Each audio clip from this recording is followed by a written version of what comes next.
Ovo je novinarska družina koja je u ovoj godini imala puno posla, ali i uspjeha. Školski list, novinarski uradak i radijska emisija plasirani su na državni Lidrano, a nedavno smo završili i naš prvi e-twinning projekt. Naš digitalni školski list Mali Goran u ovom je obliku već 9 godina. U njemu možete pronaći 7 rubrika: događanja, aktualna tema, istražili smo, mislionica, portreti, kreativci i vedrilište. Ove godine imamo novu aktualnu temu, suživot s koronom. Nastojali smo kroz različite forme, zahvaljujući različitim sugovornicima, obraditi ovu temu iz različitih uglova. Koliko smo u tome uspjeli, pogledajte sami na web stranicama lista. Intervju sa časnom sestrom Liljanom u konkurenciji novinarskih uradaka prošao je na državnu razinu Lidrano. Odlučila sam intervjuirati sestru Liljanu jer smatram da je zanimljiva osoba. Poznata je po svom vedrom duhu i zaraznom osmijehu.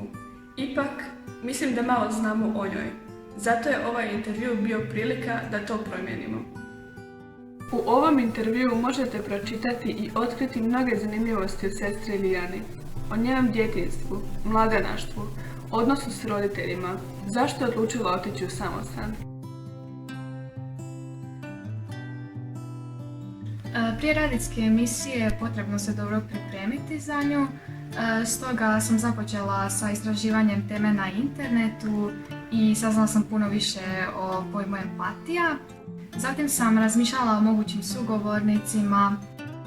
Ja sam prvi put sudjelovala u stvaranju radijske emisije. Za mene je to bilo lijepo i zanimljivo iskustvo. Naučila sam raditi u mnogim programima i snimati. Razgovarali smo sa različitim sugovornicima. Što učiniš kada vidiš da ti je prijatelj tužan? Pa pitam ga da li mu mogu pomoći, kako se osjeća. Nakon toga uređivali audio zapise. Idemo preslušati audio zapis. Zatim smo povezivali novinarski tekst i audio zapise u jednu cjelinu i tako je nastala naša radijska emisija o empatiji koju možete poslušati na stranicama našeg školskog lista.